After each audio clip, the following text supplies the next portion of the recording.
Do you remember those old recipes you could only find in a Betty Crocker cookbook?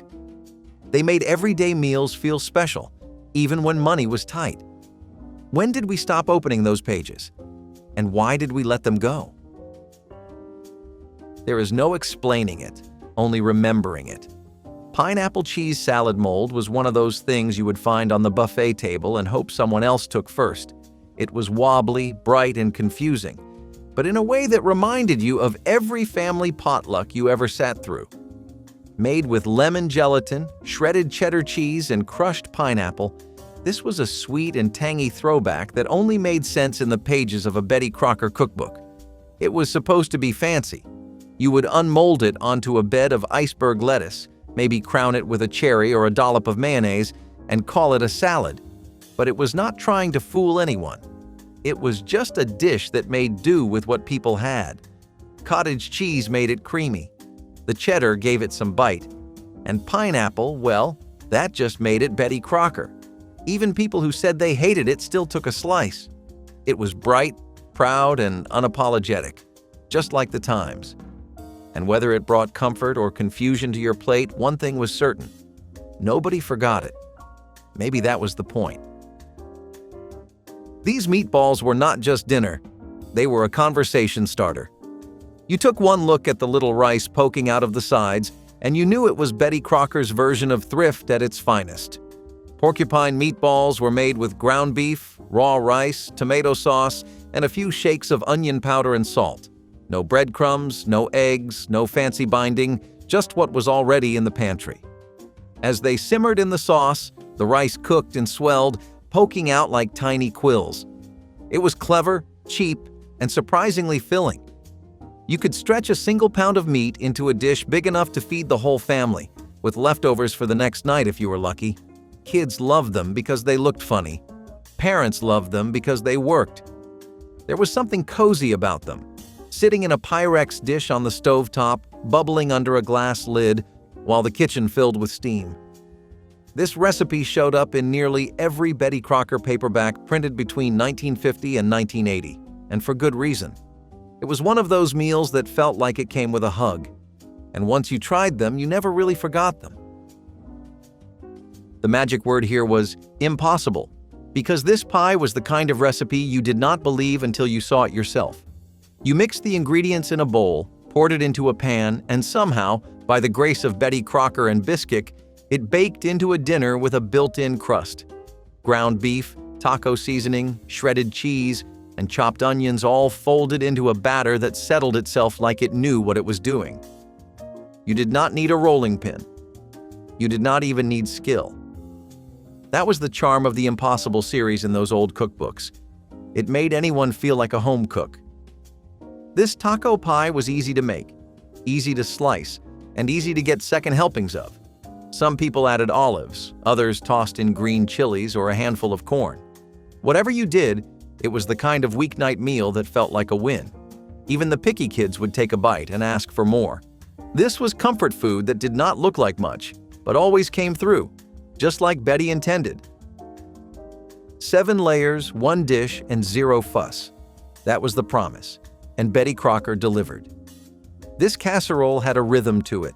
Raw potatoes, sliced onions, seasoned ground beef, corn, canned tomatoes, green beans, and a blanket of creamed soup poured over the top. Each layer had a job to do. The potatoes kept it hearty, the beef gave it bite, and the soup made it melt together into something you could scoop out with a big serving spoon. What made it so memorable was not the taste, though it was comforting, it was the way it looked. You built it up in a clear glass dish so everyone could admire the stripes of color before you dug in. It was tidy, predictable, and easy to make in big batches for church dinners, potlucks, or any Thursday where you needed to feed 6 people with 1 shopping bag. There were no surprises, just layers of thrift, texture, and a little bit of pride. It was one of those recipes that always came out looking better than it had any right to. And maybe that was enough. Do not let the name fool you. There was no chocolate in sight. Party potato fudge balls were Betty Crocker at her most imaginative and most economical. These were mashed potatoes rolled into tight balls, dipped in butter or egg wash, then coated in crushed cornflakes for crunch. The name came from their appearance, round, shiny, and brown like candy. But the taste? Pure savory comfort. These were meant to be served at gatherings, especially when you were short on time, meat, and money. They were soft on the inside, crisp on the outside, and weirdly addictive. They worked as a side, a snack, or even the main dish if you had enough of them. Some people stuffed them with cheese or bacon bits if they had extra. Others just served them plain with a dollop of ketchup or mustard on the side. It was a strange little gem buried in the back pages of mid-century Betty Crocker cookbooks, and a reminder that sometimes the simplest things brought the biggest smiles. Nobody makes them anymore, but maybe they should. This was dinner in its Sunday best. Creamed salmon in patty shells was the kind of thing you brought out when company was over, or when you wanted to feel like you had something special on the table. Canned salmon, thickened with a white sauce and spiked with lemon or parsley, spooned into puff pastry shells that puffed up like golden crowns in the oven.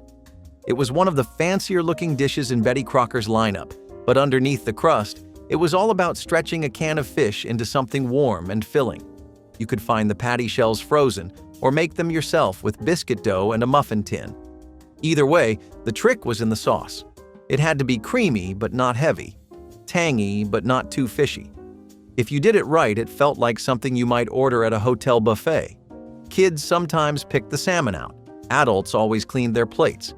And everyone agreed it looked way fancier than it cost. That was the Betty Crocker way. You knew it was dinner time in the 1970s when you saw hot dogs sticking out of mashed potatoes like they owned the place. Hot dog crown casserole was loud, fun, and made almost entirely of leftovers. Mashed potatoes formed the base, with a mix of canned vegetables hidden underneath. Then came the crown, sliced hot dogs arranged in a circle like spokes on a wheel, ready to be browned under the broiler. It was part casserole, part sculpture, and it was kid-approved before that was even a marketing term. You might laugh now, but this was dinner theater back then. It used what was on hand, cost next to nothing, and gave kids a reason to actually eat vegetables. You could even find the recipe printed in the Kids Can Cook section of Betty's cookbooks. And while modern food blogs might call it kitschy, people back then called it Tuesday. It was filling, it was silly, and it got the job done. This one was part sandwich, part layer cake, and all nostalgia. The frosted sandwich loaf was Betty Crocker's answer to fancy party food on a budget. You took a loaf of white bread, sliced it horizontally, then filled each layer with a different salad: tuna, egg, ham, or chicken. Some versions even added pimento spread or olive paste for color and flair. Once stacked, you frosted the whole thing with whipped cream cheese like it was a cake.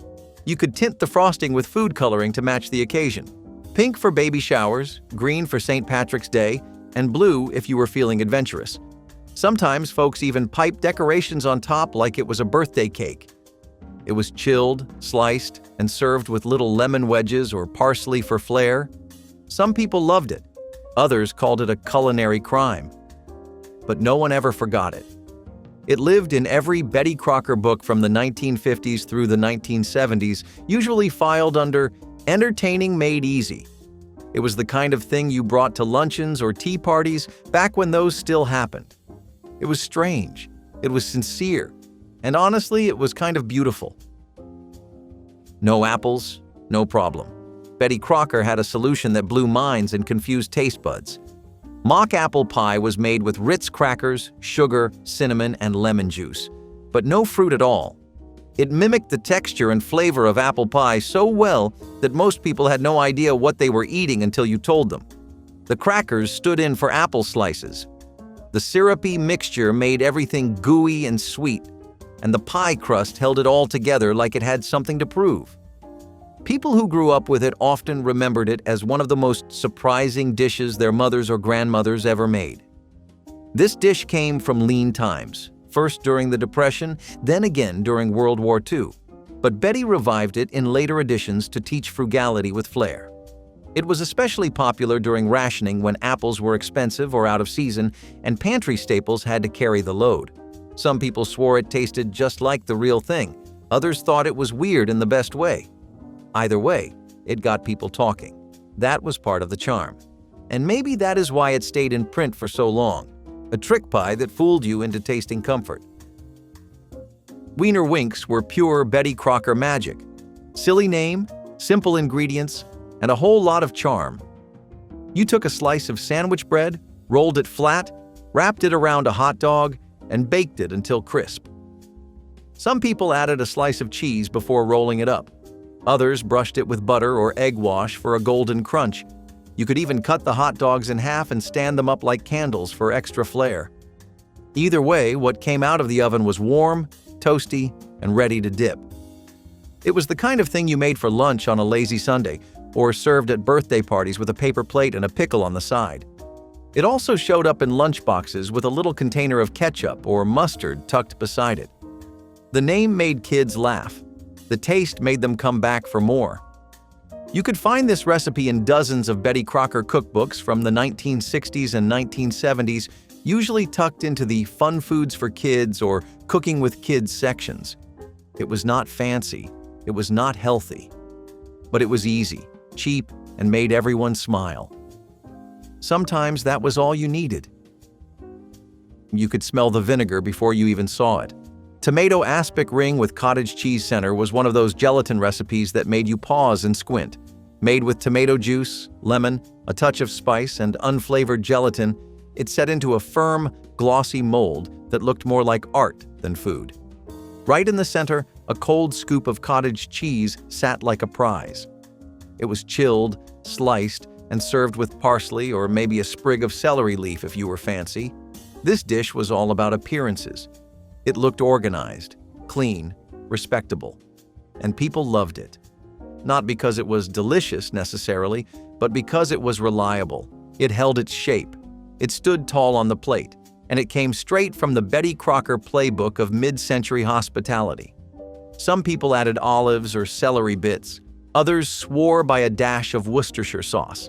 Either way, it was a staple at luncheons and ladies' club meetings, a showpiece more than a craving. It might not be your favorite dish now, but back then, it meant you had taste, or at least a good mold. Glorified rice had a name that felt like a joke, but people meant it. You started with cold cooked rice, folded in crushed pineapple, stirred in whipped topping, and sprinkled in marshmallows like it was going to church. Some added maraschino cherries. Others used a spoonful of fruit cocktail.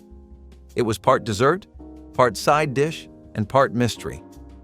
But no one ever said no to it. You would see it at potlucks next to fried chicken or at funerals beside scalloped potatoes. It went anywhere it wanted. Sweet enough for dessert, but tame enough to sit beside ham or meatloaf. The whipped topping made it light, the pineapple made it tart, and the rice made it filling. If it sounds strange today, that is fair. But back then, it was a gentle, feel-good dish that made people smile. You could make a whole bowl of it with pantry staples and serve 10 people without blinking. It did not pretend to be glamorous. It just tried to be good. And that was more than enough. This one was for when you were short on time but still wanted something hot and happy. Cheese-stuffed wieners were just hot dogs split down the center, filled with American cheese and relish, and broiled until bubbly. The edges curled, the cheese melted, and the smell was unmistakable. Kids begged for these. Adults did not mind them either. You could make a whole tray in 10 minutes and serve it with buttered toast or tater tots. Some people added mustard before broiling. Others waited until the plate. The best part? It cost next to nothing. A pack of hot dogs, a few cheese slices, and a little relish went a long way. It was in Betty Crocker's section for fast meals and after-school snacks, but it showed up at dinner tables more often than you would think. It was warm, it was cheesy, and it made you feel like you had done something clever with what you had. There were fancier dishes, sure, but this one always disappeared first. Turkey divan had a name that made it sound harder than it was. In reality, it was just leftover turkey, frozen broccoli, and a creamy cheddar sauce baked until bubbly. But it looked impressive. The sauce held everything together like a warm blanket, and the breadcrumbs on top made it feel finished. People made it the day after Thanksgiving, the week after Christmas, and any time turkey needed new life. Some versions used mushroom soup, others made a roux from scratch.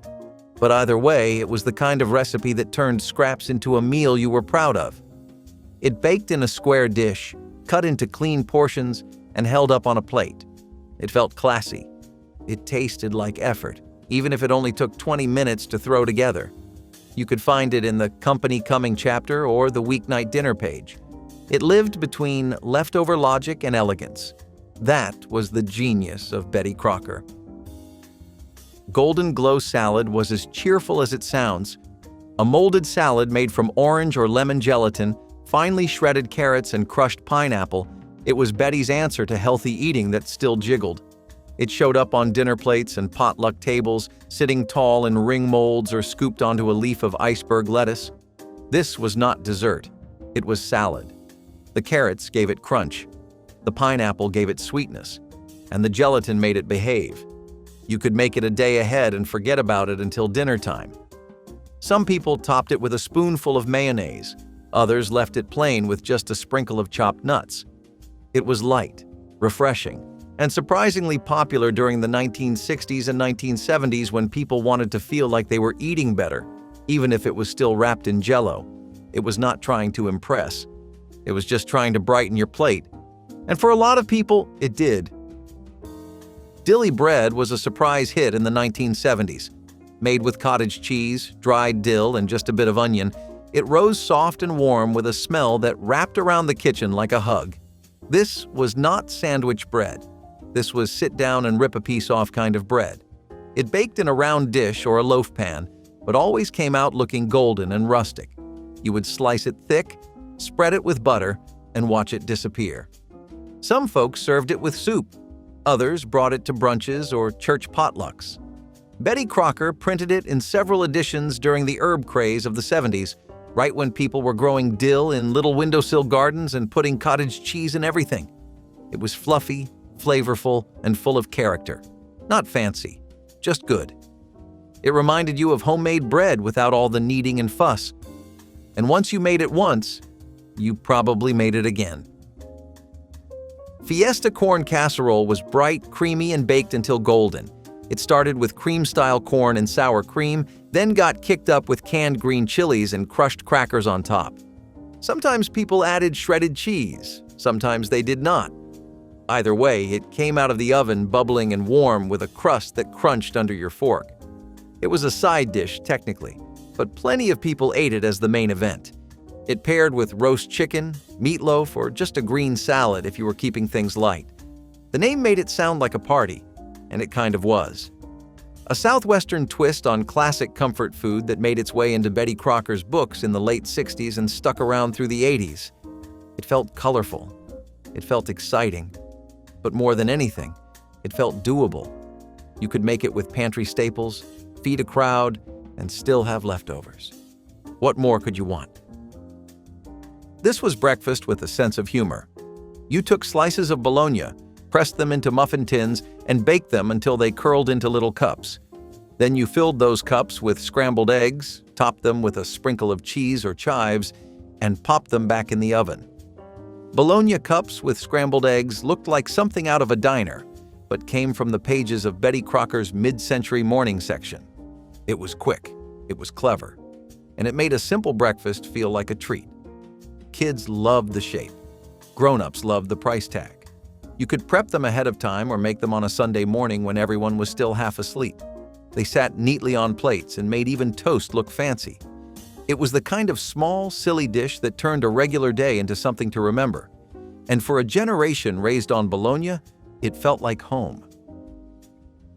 Pear and lime Jell-O salad was a cafeteria classic with a side of confusion. Lime gelatin held canned pear halves in place like emerald jelly on glass. Right in the center of each pear, you dropped a dollop of mayonnaise or cream cheese. Then you chilled it, unmolded it, and served it cold with a sprig of parsley for elegance. This was not dessert. It was salad. Mid-century homes and schools called it refreshing. Some said it was sweet, others said it was savory. But no one ever forgot it. It was one of the most photographed dishes in old Betty Crocker cookbooks. bright, tidy, and full of mid-century confidence. It showed up at church luncheons and Sunday dinners, sitting proudly between the ham and the green beans. These days it sounds odd, but back then, it was the future. And sometimes you just had to go with it. Cabbage roll casserole was Betty Crocker's way of saying, "We love stuffed cabbage, but let us not roll anything tonight." Instead of wrapping meat and rice in individual cabbage leaves, you layered everything in a baking dish: ground beef, onion, cooked rice, chopped cabbage, and tomato sauce. Then you baked it until it all settled into one soft, savory whole. It was easier, faster, and nobody had to wrestle a cabbage leaf into submission. The flavor stayed the same: hearty, slightly sweet, and rich with tomato. But the time spent in the kitchen got cut in half. This was the kind of shortcut that made its way into every casseroles for busy families chapter. Some people added garlic or Worcestershire. Others just followed the basic recipe to the letter and let it speak for itself. It filled the house with the kind of smell that made you stop and close your eyes.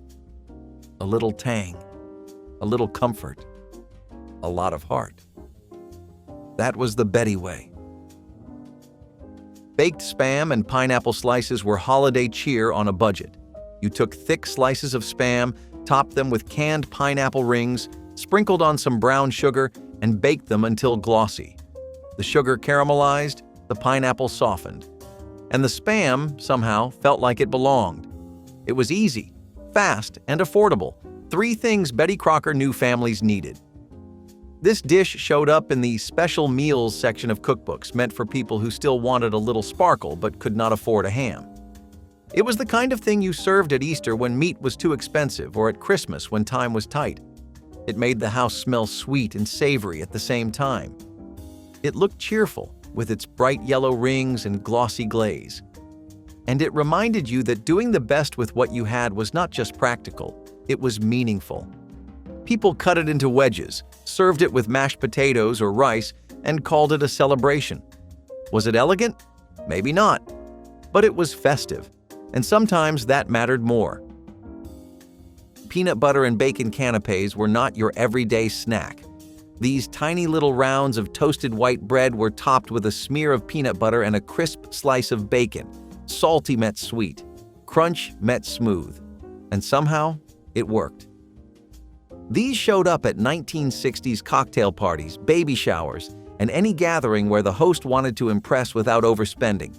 They were odd, they were daring, and they were straight out of Betty Crocker's Party Nibbles playbook. You could make a whole tray in under 15 minutes, and people would still ask what was in them. It felt like food from a future that never came. Space-age appetizers meant to shock and delight. The peanut butter gave it creaminess. The bacon brought in the crunch, and the toasted bread tied it all together. Some folks added a sliver of banana, others sprinkled a little brown sugar on top. Either way, they disappeared fast. It was not about tradition. It was about surprise. And Betty Crocker knew exactly how to keep guests on their toes. Green bean shortcake was Betty's version of a plot twist. You started with flaky biscuit rounds, just like you would for strawberry shortcake. But instead of whipped cream and berries, you poured over hot green beans in a thick cream sauce. It looked familiar, but tasted completely different.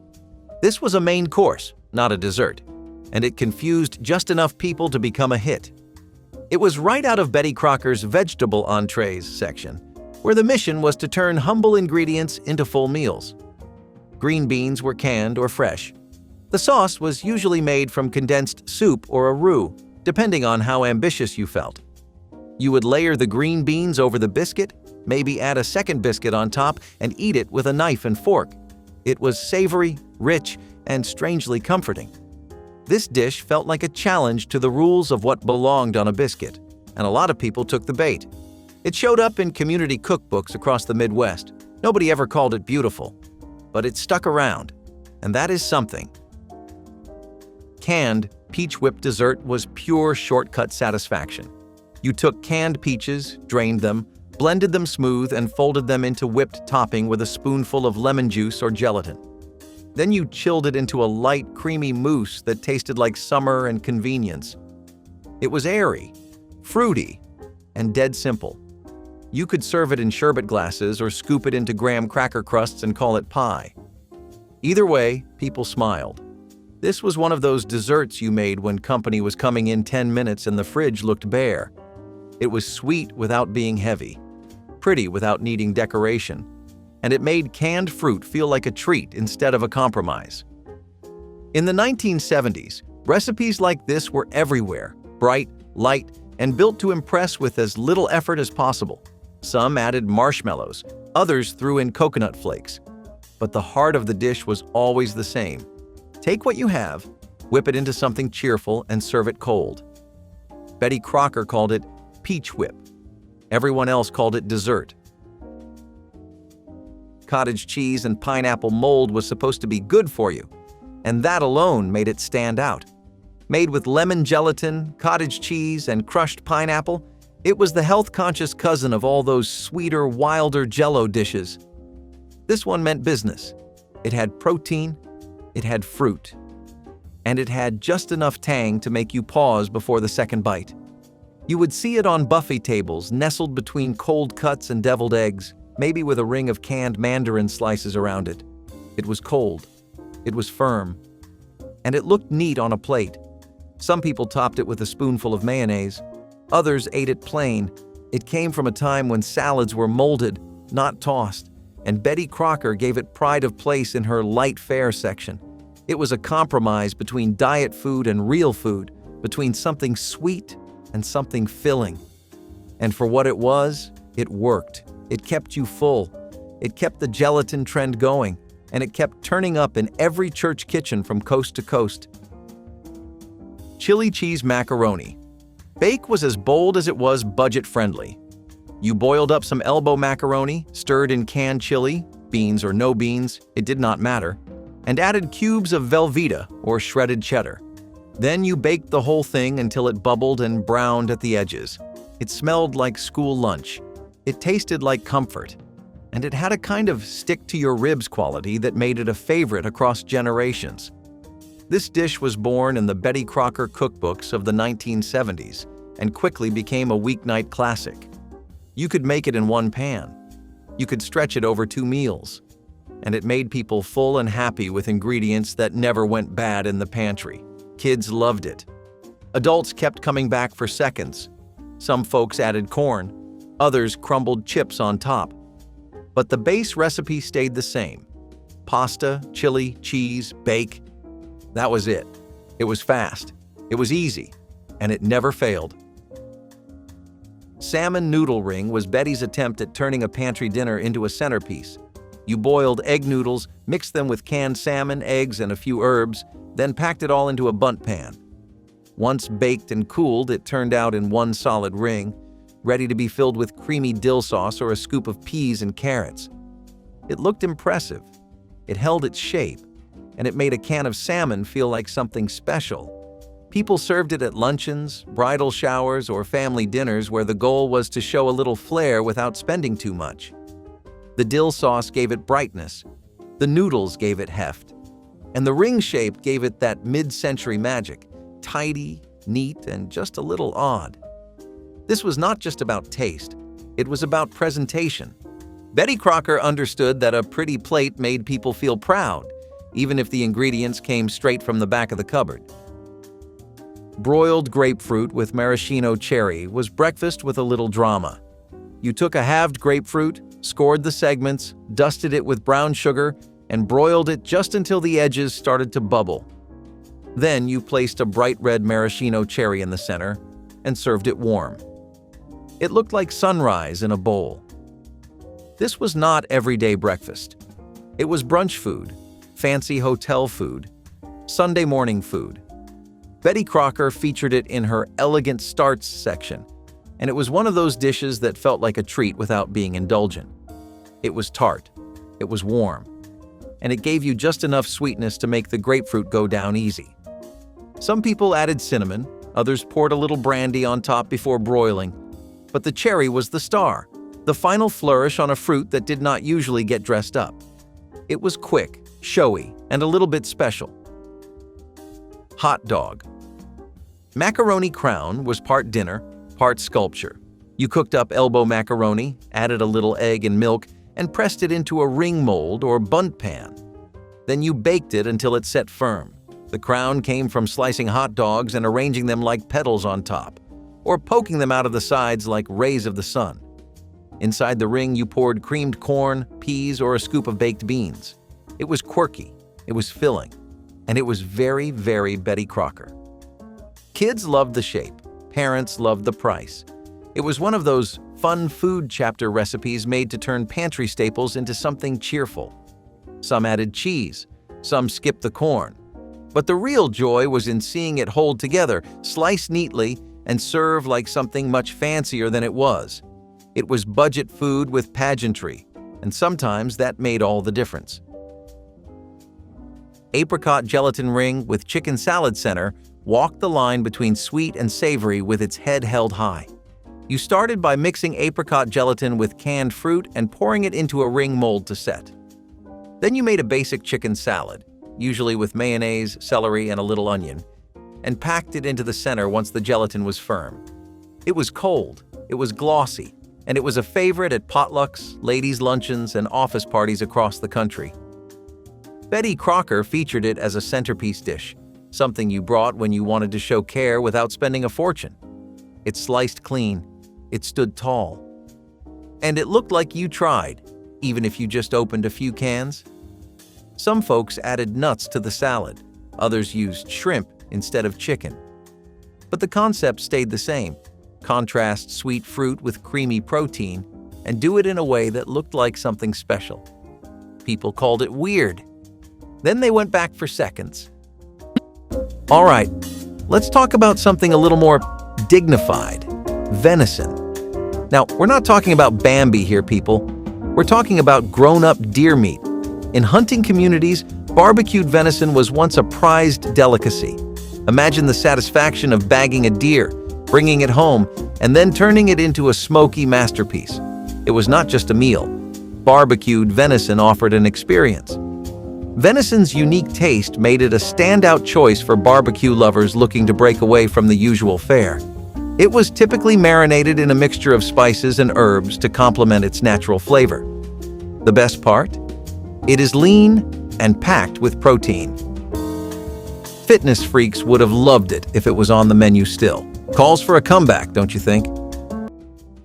Baked bean toasties were the kind of quick, hearty meal you could throw together with just a few ingredients and still feel like you had something warm and filling on the table.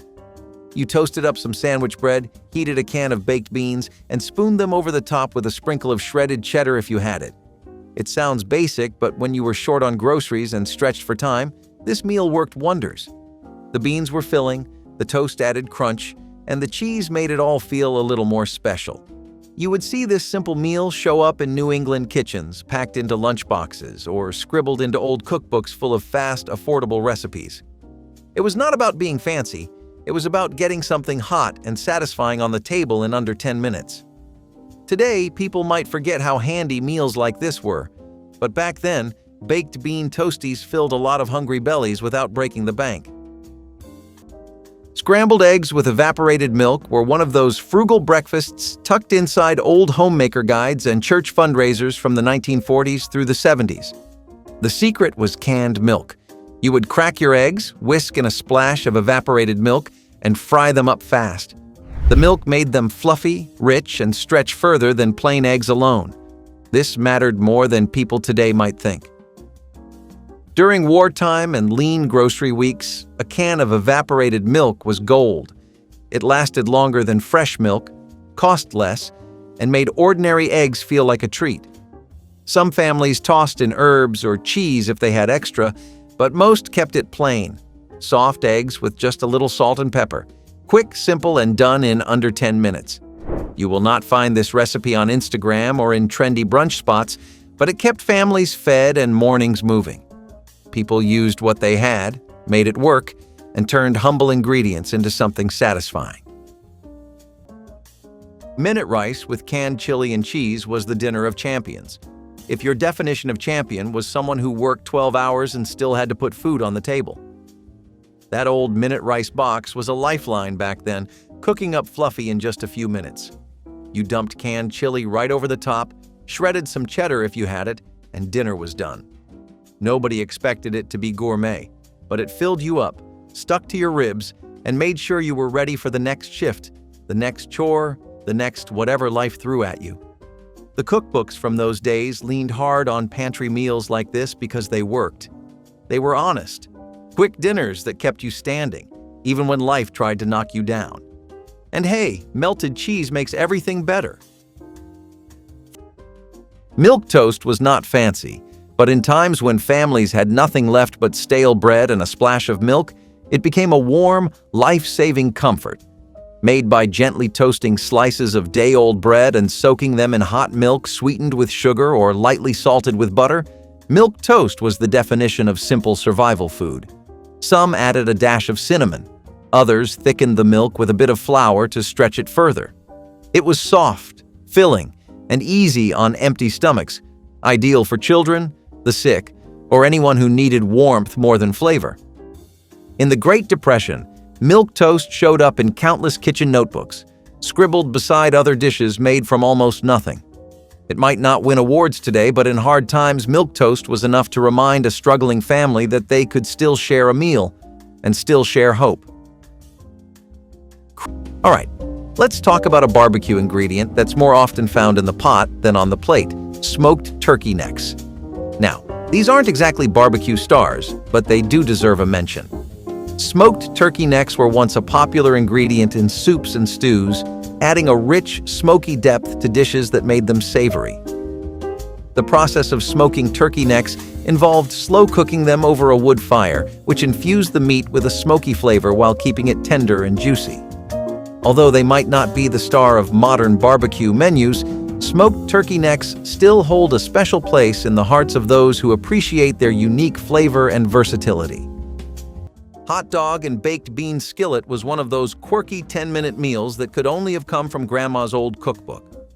You sliced up hot dogs, tossed them in a skillet, and poured in a can of baked beans. That was it. Dinner done. It sounds ridiculous now, but back when money was tight and every meal counted, this was comfort food at its quickest. The beans were filling, the hot dogs gave you just enough protein, and you could stretch one can to feed the whole family.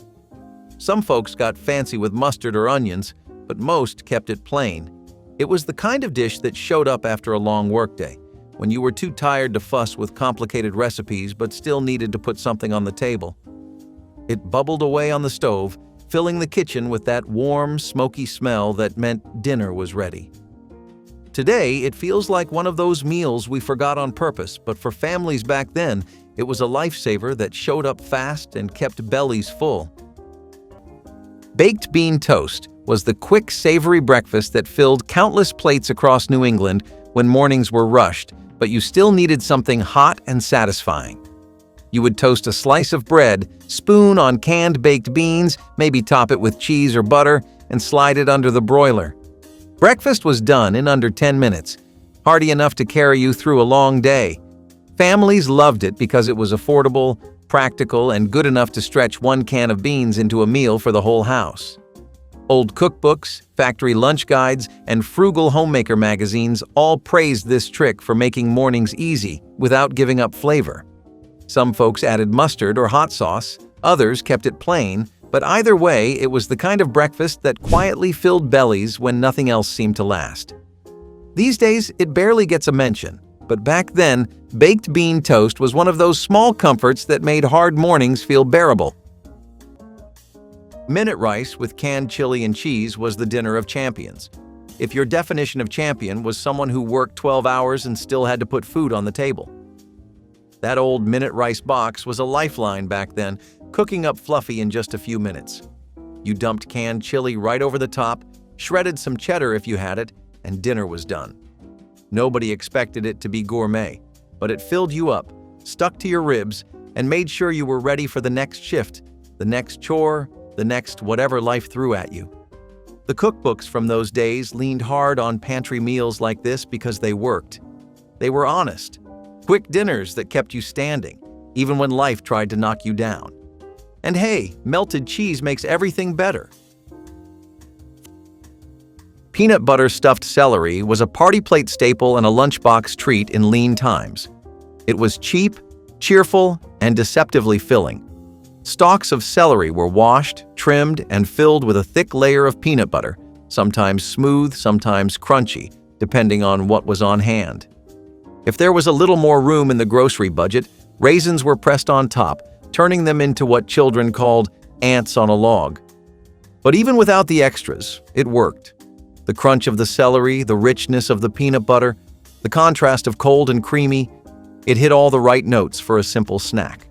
It required no cooking, no prep, and no waste. Celery was cheap. Peanut butter could last weeks. For those who grew up on it, peanut butter stuffed celery was more than a snack. It was proof that a little could go a long way.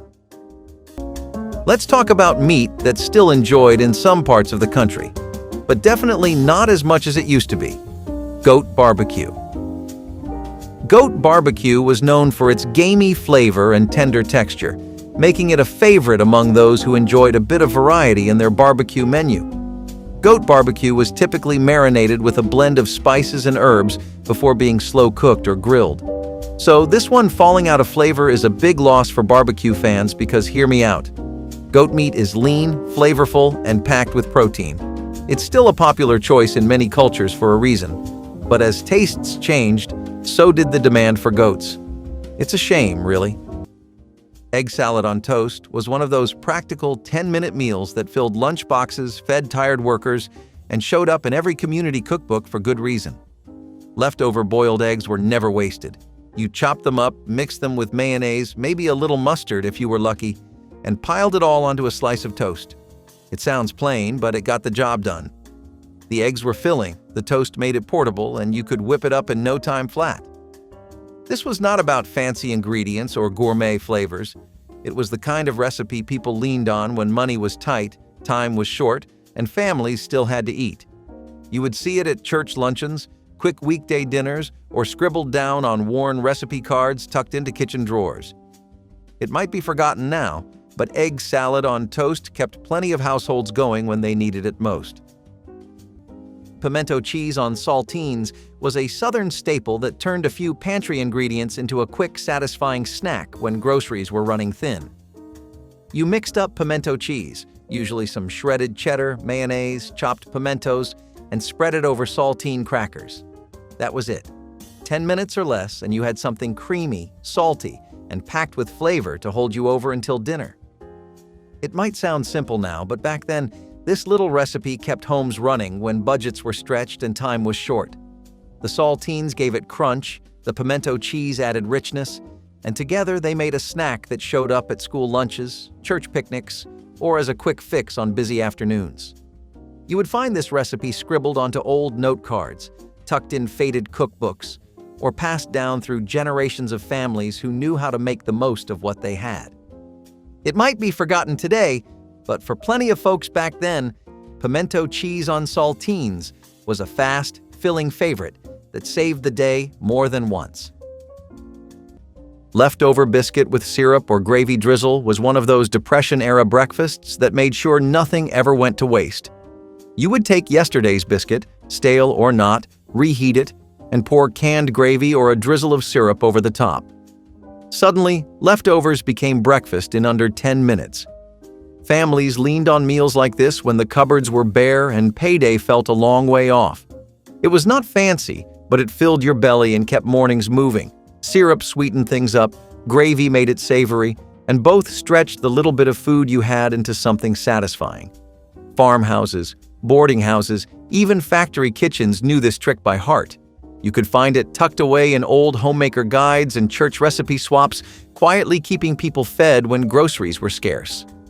Some meals disappeared quietly, but back then, this one carried families through lean times with nothing but yesterday's bread and a little creativity.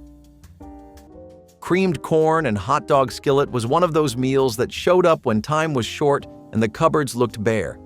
You sliced up those hot dogs, tossed them in a skillet, and let them simmer in a can of creamed corn until everything bubbled together. It sounds a little ridiculous now, but back then, it was comfort food at its most practical. This was not a recipe out of some fancy magazine.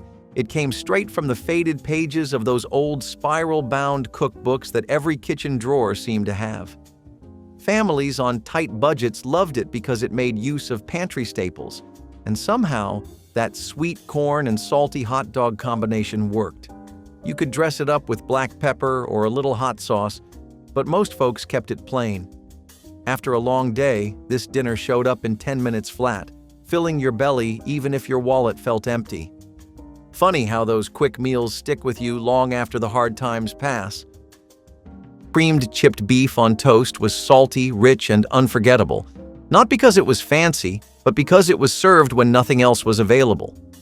Soldiers knew it by another name, a name not polite enough to print in most cookbooks: stuff on a shingle. It was made from dried beef, often canned or jarred, sliced into strips and simmered in a thick white gravy made of flour, butter, and milk. That gravy was poured over slices of toast, sometimes stale, sometimes scorched, but always appreciated. The salty meat and creamy sauce combined into something that stuck to your ribs and warmed you up fast. After World War II, veterans brought the recipe home. It started showing up in diners, school cafeterias, and humble kitchens across the country. It was cheap, it was fast, and it turned scraps into something that could feed a whole table. Creamed chipped beef on toast was not just a dish. It was a reminder that sometimes survival looks like a plate scraped clean. Okay, we're back to pork, but in a whole new way. Pork cracklins. These delicious morsels were made by frying the skin and fat of the pig until they were golden brown and crispy. In America, cracklins were often enjoyed as a snack or served as a topping for various dishes. Now, these haven't completely fallen off the radar, so if you still want to try them, I guess it's time to book a flight. In the Philippines, pork cracklins are known as chicharron, and they're a popular snack and ingredient in many traditional dishes. Chicharron is often enjoyed with a tangy vinegar dipping sauce or used to add crunch and flavor to stews and soups. Peanut butter and sweet pickle sandwiches were one of those strange combinations that somehow became a regular part of vintage kitchen routines. You spread creamy peanut butter on soft sandwich bread, added sliced sweet pickles, and pressed it together. That was it. Quick, crunchy, and a little tangy with just enough sweetness to balance it out. It sounds odd now, but back then, it was a favorite for busy lunches, quick after-school snacks, or when there was not much else in the pantry. The peanut butter gave it richness, the pickles added bite, and together they made a sandwich that stuck to your ribs and kept you going. You would find this one scribbled in old recipe boxes passed around at church picnics or quietly tucked into Grandma's cookbook among the other quirky 10-minute meals. Families leaned on this recipe because it came together fast, filled you up, and used ingredients most people always had on hand. It might be forgotten now, but for plenty of households back then, peanut butter and sweet pickle sandwiches were a surprising lifesaver when time and money were both running short. Buttered cornflake toast was one of those forgotten 10-minute breakfasts that once lived in every kid's cookbook or church bulletin. You would toast a slice of soft white bread, slather it with butter or peanut butter if you had it, then smash some cornflakes on top. That was it. Crunchy, sweet, filling, and ready before the school bus pulled up. It was not some gourmet recipe, just a quick fix that felt special on rushed mornings. Most families kept cereal on hand anyway, and this was a way to stretch it when the grocery budget was tight. Sometimes parents sprinkled sugar on top, other times it was plain, but either way it turned leftover cereal into breakfast that actually stuck with you. You could even swap peanut butter for jam or just plain butter, depending on what was left in the fridge.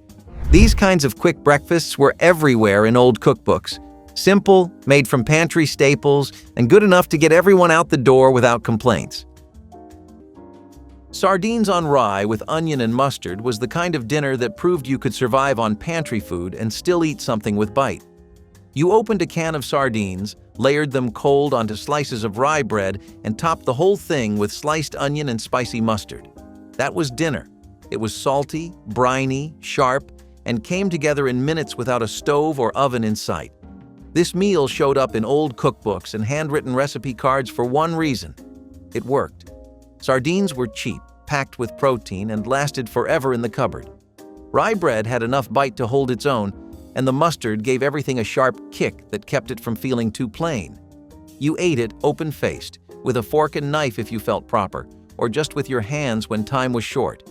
It was quick, practical, and oddly satisfying even when the grocery budget was running on empty. Funny how the simplest pantry meals stuck with us, long after times got easier. Applesauce toast with nutmeg was the frugal breakfast tucked inside every homemaker column and Depression-era guide when groceries ran low but mornings kept coming. You would toast a slice of bread, smear it with applesauce, sprinkle a little nutmeg on top, and breakfast was done in under 10 minutes. It was practical, filling, and sweet enough to feel comforting when everything else felt stretched thin. Families leaned on meals like this when fruit was scarce, budgets were tight, and creativity had to carry the kitchen. Applesauce lasted longer than fresh fruit, nutmeg added warmth, and toast turned it all into a quick meal that actually filled you up. It was not fancy, but it worked, and you could find it everywhere from farm kitchens to city apartments.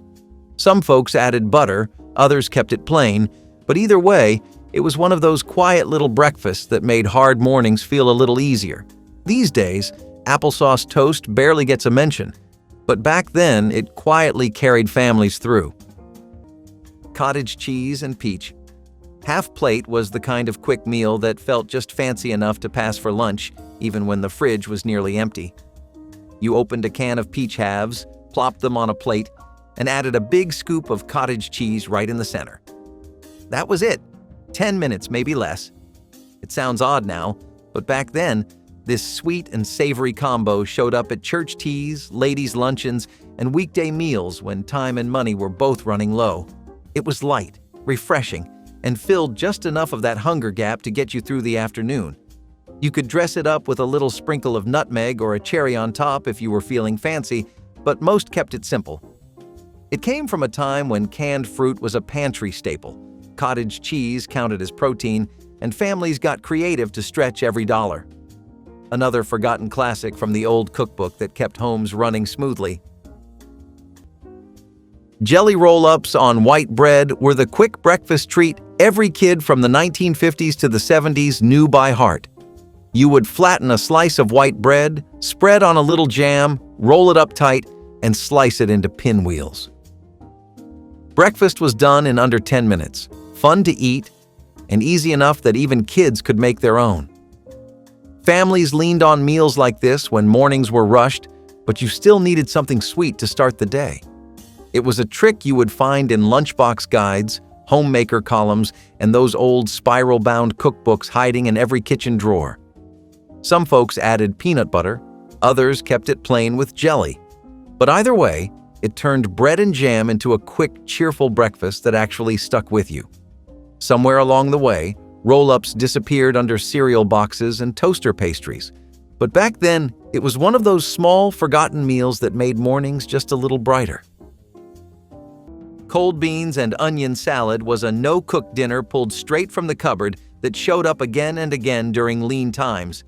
You opened a can of kidney beans, drained them, and tossed them with sliced onion, vinegar, salt, and pepper. That was dinner. It might not sound like much now, but when the summer heat made turning on the stove unbearable, it was a lifesaver. These little bean salads filled old cookbooks from the 1930s to the 70s because they were quick, cheap, and practical. The vinegar gave it tang, the onions added bite, and the beans packed enough protein to get you through the night. You served it cold, right from the fridge, and ate it with a fork straight from the bowl. It was filling, salty, and satisfying when groceries ran low and energy ran even lower. Families leaned on meals like this because they worked. They filled you up fast, cost next to nothing, and kept the kitchen cool. Funny how the simplest pantry meals stick around longest. Let's move to barbecued pork blood sausage, also known as morcilla, which is a dish that's as unique as it is flavorful. Now, this isn't your average sausage. Traditionally, pork blood sausage was made with pig's blood mixed with rice, spices, and other ingredients. The mixture is then stuffed into a casing and cooked. Barbecuing adds a smoky depth to the already complex flavors. This delicacy is particularly popular in regions like Spain, Portugal, and the Philippines. In these countries, Blood sausage is a beloved ingredient in many traditional dishes. While it might not be for everyone, blood sausage offers a rewarding experience for adventurous eaters. Its rich history and unique taste make it a fascinating dish to try. Poached egg. Over-stewed tomatoes was the kind of savory breakfast you would only find in old church cookbooks or handwritten recipe cards from a neighbor down the street. It was practical, filling, and ready in under 10 minutes, even if it sounded a little fancy. You would poach an egg, ladle some stewed tomatoes onto a plate, and serve it all with day-old biscuits or plain toast. The tomatoes were sweet and tangy, the egg added protein, and together they made breakfast that actually stuck with you through the morning. Families leaned on meals like this when money was tight and groceries were limited, especially during the Great Depression or lean years after the war. You did not need much: canned tomatoes, an egg, maybe some stale bread, and suddenly breakfast felt warm, filling, and just a little different than the usual toast. These meals disappeared as boxed cereals and frozen breakfasts took over, but back then it was one of the quiet ways people got through the morning with what little they had. Cornflake-crusted fried Bologna was one of those quick, crispy fixes that turned a plain slice of Bologna into a satisfying meal in no time flat. You dredged a slice of Bologna in crushed cornflakes, tossed it in a hot skillet, and fried it until the edges curled and the coating crisped up. That was it. No fancy ingredients, no complicated steps, just a fast, crunchy meal made from pantry staples. It might sound odd now, but back when budgets were tight and groceries had to stretch, this was a clever way to turn everyday Bologna into something that felt a little more special. The cornflakes added crunch, the Bologna sizzled up with salty flavor, and the whole thing came together in under 10 minutes. You would find this recipe scribbled into old cookbooks, passed around busy households, or whispered between neighbors looking for quick, affordable meal ideas. It might seem forgotten today, but for plenty of families back then, cornflake-crusted fried Bologna was a fast, filling fix when time and money were both running short. Boiled egg and sweet pickle sandwiches were the fast, quirky little dinner that came together in minutes when you needed to stretch groceries. You mashed up boiled eggs, mixed them with diced sweet pickles and mayonnaise, and spread the whole thing between slices of soft white bread. That was dinner. It sounds a little strange now, but it filled you up, stretched a carton of eggs, and cost next to nothing. These sandwiches showed up in old cookbooks from the 1940s through the 70s because they were practical, easy, and satisfying. The eggs added protein, the pickles gave sweetness and crunch, and the soft bread pulled it all together. You could eat it plain or toss in a little pepper if you wanted to dress it up, but most folks kept it simple. These were the dinners that filled plates fast, stretched budgets, and got families through tight times. Funny how the oddest little combinations stick with you long after the hard years pass. Okay, now that we've covered the respectable mutton, let's move on to something a bit more, shall we say, adventurous: smoked squirrel. In the early days of barbecue, this little critter made quite a splash at gatherings. If you think about it, the squirrel is kind of like nature's version of a barbecue snack: small, tasty, and with just the right amount of seasoning. The smoked squirrel was typically prepared by slow smoking the meat until it was infused with a rich, smoky flavor. It was a favorite among pioneers and early settlers who needed to make the most of their resources. While it might sound a bit unusual today, it's a great example of how barbecue traditions evolve based on what's available and what people enjoy. These days, you might not see a smoked squirrel on your local barbecue menu, but it's definitely a dish that deserves a place in barbecue history. Tomato soup with cracker crumble was the ultimate quick fix when groceries were low and appetites were high. You heated up a can of tomato soup, crushed some saltines over the top, and called it a meal. It sounds basic, but it hit the spot.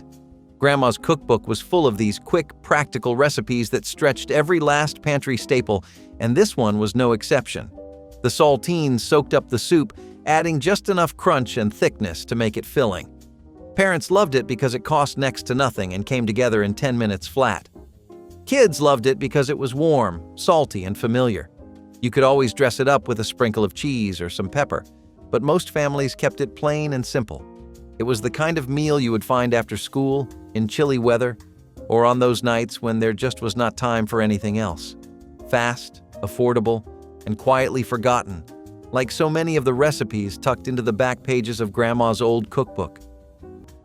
Drop your favorite Betty Crocker memory in the comments. Tap like if one made you smile, and subscribe for more forgotten dishes worth remembering.